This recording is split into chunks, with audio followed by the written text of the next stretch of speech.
جدا بودن نمیتوانی. این غیر امکان است. سلام علیکم دوستان عزیز، خوش آمدید به کانال شهناز میدیا.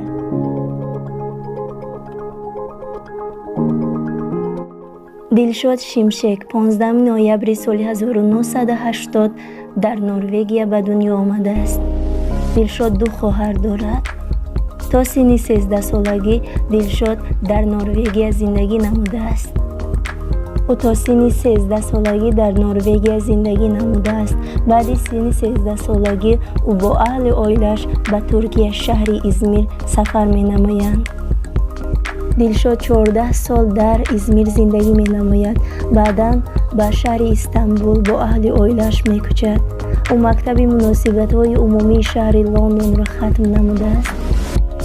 دلشاد یکی از متخصصان مناسبت های عمومی در نروژ بود. در این مدت او چندین مرتبه به ترکیه سفر نموده است. مدت 1.5 سال در نمایشنامه های تئاتری اشتراک نموده است. بعداً او 2 سال کسب هنرپیشگی را آموخته در ساحه سینما فعالیتش را شروع می نماید. به غیر از کسب هنرمندی او باز به ورزش نیز مشغول می گردد.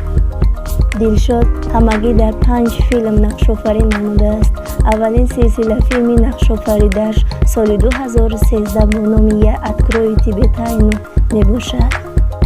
سال 2014 باشد در یک از سلسله فیلم که میان مردم تاجیک با نام هدایت مشهور است، یعنی در فیلم کرتکلرز نقش آفرینی می کند. در این فیلم او در نقش میلیس نقش آفرینی نموده. به نوارگیری این فیلم 2 سال دوام نموده است.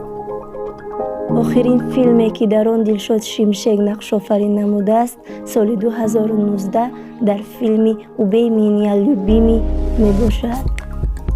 ولی برای دلشاد شمشک باشد فیلم از همه بهترینش برایش "وسیای زلیوی" می باشد. 12 نوامبر سال 2011 دلشاد شمشک با کارگردان با نام بیردم گوزل عائله‌دار می شود. در کار و فعالیت دلشاد شمشک موفقیت ها خواهانیم.